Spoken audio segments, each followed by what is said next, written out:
right, Seeley, we're on. Oh, this is interesting. There you go. This is your test drive for your new... Well, yeah, I'm not going to be doing it a lot, but every now and then at cons I have the opportunity to go, or even now in a comic book store. You've done that too with when you were doing interviews like for the podcast. You would have your little recorder. You could do a little blurb. Sure. That's kind of where's your video? Right here, huh? It's right there, my man. Here's Jose. How you doing, Jose? Oh, Jose. There you go. Very cool. Wrong web page, knucklehead. It's Newsarama. Sorry, I'm not giving this Newsarama. Oh man.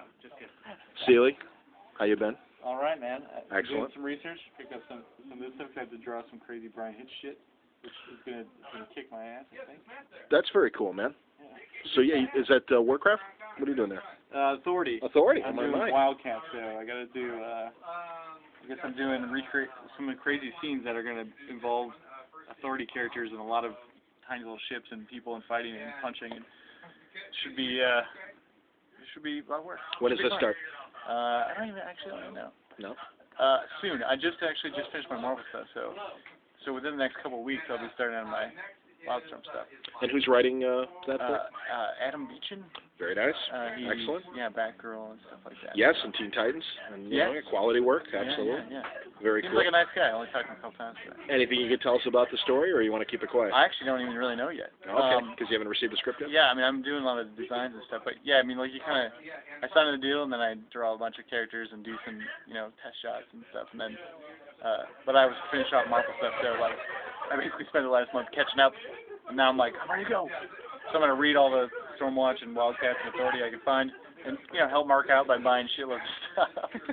I should you know what, because I might be one of the few artists that I know who, when I start something, I buy or I try to get everything that, if not everything, most of it that came before, because, I don't feel like you can't draw it unless you know it. Sure. But I always spend like a shitload of money. Like I didn't do X-Files, I only did like 4 or 5 issues. Like, I bought the entire run and like all that other stuff. Well, I want to know. If I would have known, I would have brought it on mine. Well, yeah. Well, I like to own them, it's cool. Yeah.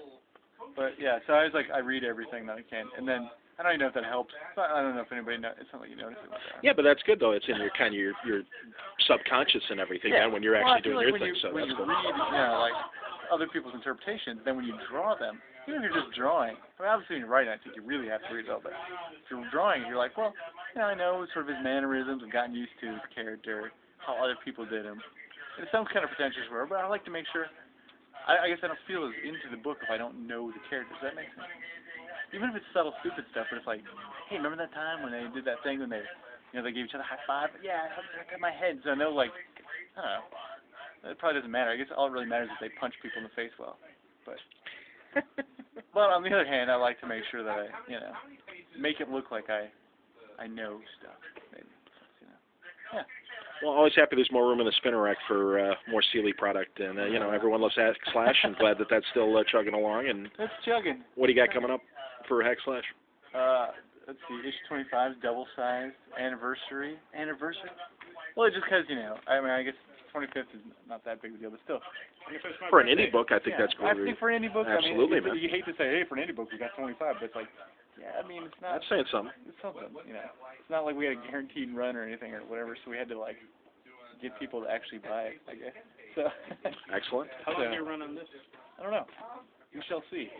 And I mean, it's always up in the air, I guess. And also, I got an advanced copy and enjoyed your interview in the Comic Book Podcast Companion book. I actually kind of felt bad for that because. Why? Well, when podcasts first started out in comic stuff, I did a lot of them, but that's because everybody's in Chicago. Well, exactly. Yeah. So it's just rolling out of bed and just like walking a couple doors down. Yeah. Going to this or going to Mike's house or whatever, or going to Craig's house. Sure. And then I hadn't done it in a long time, and podcasts have gone on and on, and you guys are like the godfathers, you and Chris and Mike and Craig and stuff. But there's a million other ones now, and so to do that book, I'm like, I'm tourist. Sure, I might have done it early, but and I was just on them. I never had my own thing. Yeah, but you every time you've been on one, like the 24-hour podcast, they gave you an hour and you were talking horror movies and stuff. Yeah, porn or something. Exactly. Yeah. Well, in my perfect world, when we eventually do make our millions and stuff, and we do have a pop culture network and stuff. No, I think there's got to be a horror I am a horror scene and everything with Seeley type of show. I think that would be good. That'd be awesome. But I mean, I think it's just kind of that weird thing where it really is, for sure, comic book podcasts maybe they didn't get their birth in Chicago, but they definitely got their preschool. I think so. You know what I mean? The formative years, yeah, absolutely. Because I mean, and obviously this kind of thing, the internet goes really fast, and now there's podcasts everywhere, and now the technology gets cheaper, and more people figure out how to do it.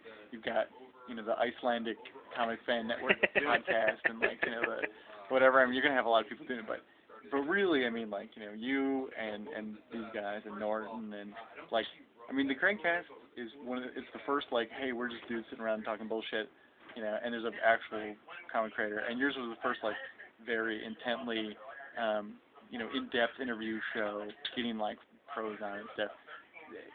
In the history and the annals of things when they go on and when they write the book, which they did, of course you're going to get a feature in that stuff, so which you deserve. No, well, I'm glad that you were in there as well, and enjoyed our fun at the 24-hour cast, and yeah, like you said in the interview, maybe we'll do it again. I don't know though. We'll see. I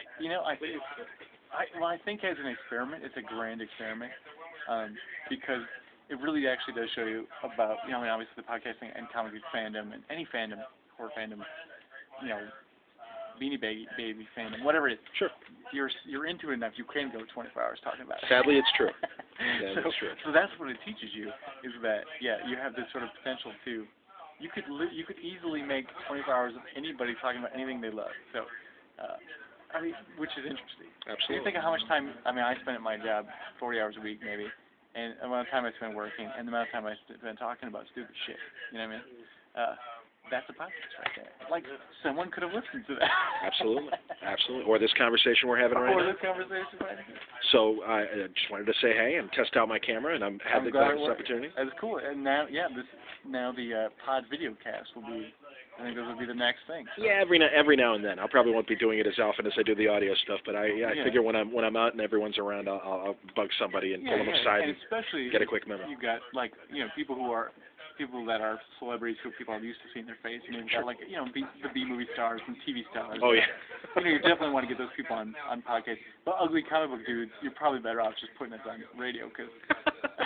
Well, really, speaking as a podcast host, let me say that's why I'm on this side of the camera and not with you.